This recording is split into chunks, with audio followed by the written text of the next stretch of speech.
En aquel tiempo se acercaron a Jesús unos fariseos y le preguntaron para ponerlo a prueba: ¿es lícito a un hombre repudiar a su mujer por cualquier motivo? Él les respondió: ¿no habéis leído que el Creador en el principio los creó hombre y mujer y dijo: por eso dejará el hombre a su padre y a su madre y se unirá a su mujer y serán los dos una sola carne?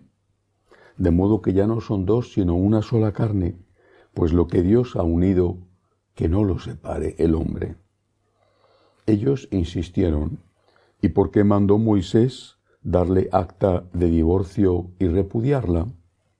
Él les contestó: por la dureza de vuestro corazón os permitió Moisés repudiar a vuestras mujeres, pero al principio no era así. Pero yo os digo que si uno repudia a su mujer, no hablo de unión ilegítima, y se casa con otra, comete adulterio. Los discípulos le replicaron: si esa es la situación del hombre con la mujer, no trae cuenta casarse. Pero él les dijo: no todos entienden esto, solo los que han recibido ese don. Hay eunucos que salieron así del vientre de su madre, y a otros los hicieron los hombres, y hay quienes se hacen eunucos ellos mismos por el reino de los cielos. El que pueda entender, entienda. Palabra del Señor. Gloria a ti, Señor Jesús. Este es el famoso texto evangélico donde el Señor rechaza abiertamente, tajantemente, el divorcio. Pero empieza como una trampa que le ponen. Y si le ponen una trampa es porque ya sabían que Jesús estaba en contra del divorcio, sino porque le preguntan sobre ese tema. Le han puesto una trampa para ponerlo en evidencia delante del pueblo, que era abrumadoramente, prácticamente todo el pueblo estaba a favor del divorcio. Hablo del pueblo de Israel, naturalmente la parte masculina, seguramente la parte femenina no era tan divorcista como los hombres. El Señor rechaza el divorcio.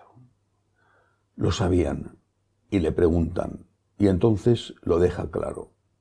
No es que es en este momento que rechaza el divorcio, sino que Él rechaza el divorcio. Así se lo había dicho a sus discípulos, y algunos de ellos por lo menos, lo habían comentado fuera del círculo de los discípulos, y entonces los fariseos aprovechan la ocasión y ven una oportunidad para hacerle enemigo o quitar su popularidad entre el pueblo.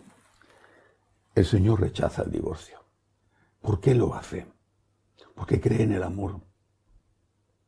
Pero no en el amor del sentimiento. El amor del sentimiento, que es maravilloso, no es una cosa mala. Sin embargo, el amor del sentimiento es frágil. Puede durar muchos años, incluso toda la vida, pero es frágil. Y en muchas más ocasiones que la perseverancia, lo que ocurre es la fragilidad y la desaparición. ¿Cómo se puede mantener una familia? ¿Cómo se puede emprender un proyecto tan importante como tener hijos, educar a los hijos, ayudar a esos hijos a dar los primeros pasos en la vida, si no hay fidelidad, si no hay perseverancia en esa unión? Incluso cómo se pueden sostener los esposos entre sí, si cuando desaparece o se atenúa el sentimiento, se rompe esa unión, para ser después sustituida por otra y luego por otra y luego quién sabe por cuántas. El amor, que es lo que nos enseña Jesús, es una cosa muy bella, pero precisamente por eso es una cosa que implica sacrificio y implica esfuerzo. No podemos entender el amor verdadero si no entendemos que tenemos que pasar pruebas y que tenemos que estar dispuestos a abrazar la cruz.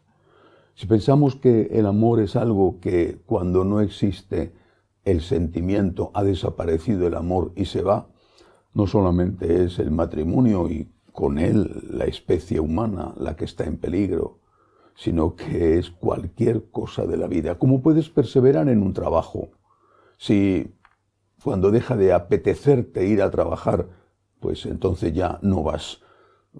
¿De qué vas a vivir? Te van a despedir de cualquier empresa o tú te vas a ir de cualquier empresa. No se puede hacer nada en la vida si no hay perseverancia. Y no puede haber perseverancia si uno no abraza la cruz, los sacrificios que lleva consigo cualquier cosa y muy en especial la familia. La familia es nuestra vida. Los animales, las plantas, tienen lo que se llama en biología un nicho ecológico. Un dromedario, una jirafa, no puede vivir en el Polo Norte. Una planta tropical tampoco. Hay climas o hay situaciones de luz o de temperatura, de humedad, que hacen que esa planta o ese animal en ese otro sitio no pueda sobrevivir. El hombre no. Es el único animal, en el sentido de que somos animales racionales, es el único que puede vivir en el Polo Norte o en el desierto del Sáhara, que habita las cumbres de las montañas o vive en lugares como el Mar Muerto, por ejemplo, que están bajo el nivel del mar. Nuestro nicho ecológico no es tanto el clima cuanto la familia. Sin la familia no podemos vivir. Somos la especie, el animal, la especie más frágil cuando nace. Si miras un pollito, el pollito de la gallina apenas con su pequeño pico rompe la cáscara del huevo, sale y enseguida empieza a picotear, va detrás de la mamá que le protege, pero sería suficiente si no hubiera depredadores, sería suficiente por sí mismo para salir adelante. Incluso los mamíferos más cercanos a nosotros, que necesitan el cuidado de sus padres, sobre todo de sus madres, son muchísimo más rápidos en su evolución, en su independencia.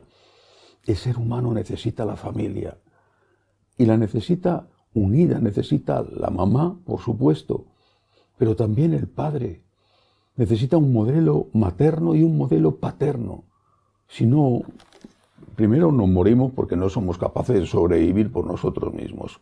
Y después, en el caso de que tuviéramos alimentación y cuidados higiénicos y sanitarios, necesitaríamos un equilibrio afectivo que solamente nos lo da la familia. Bueno, pues para proteger la familia, para proteger la especie, el Señor Dios Todopoderoso, y Jesús en el Evangelio de hoy habla al inicio, está citando el Génesis, Dios estableció que la unión del hombre y de la mujer fuera permanente, fuera estable. ¿Hay excepciones?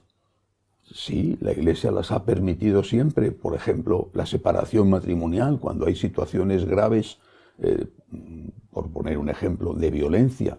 La separación, la Iglesia la ha permitido siempre, distinto la separación del divorcio. ¿Hay excepciones en otros aspectos? Pues habrá que verlo como excepciones, y de hecho la Iglesia tiene los procesos de nulidad matrimonial, no para romper el vínculo, sino para establecer, después de un serio estudio, que el vínculo nunca existió. Pero la nulidad matrimonial no es el divorcio de los católicos, es una cosa muy diferente. Para un católico, las palabras del Señor son intocables. El que se divorcia de su mujer o de su marido y se casa con otra o con otro, comete adulterio contra la primera, contra el primero. No podemos. Tenemos que abrazar la cruz. Y naturalmente eso significa que tenemos que ser muy precavidos, previsores, antes de contraer matrimonio. Para eso debería de servir el noviazgo y también la preparación de los cursillos prematrimoniales. La familia es, después de Dios, lo más importante que tenemos. Sin la familia no podemos vivir y el divorcio rompe la familia. Escuchemos las palabras del Señor y pidámosle, como siempre, que nos ayude a perseverar, que nos ayude a amar de verdad. Un amor que no se limite al sentimiento, sino que demuestre su autenticidad precisamente cuando el sentimiento disminuye. Que así sea.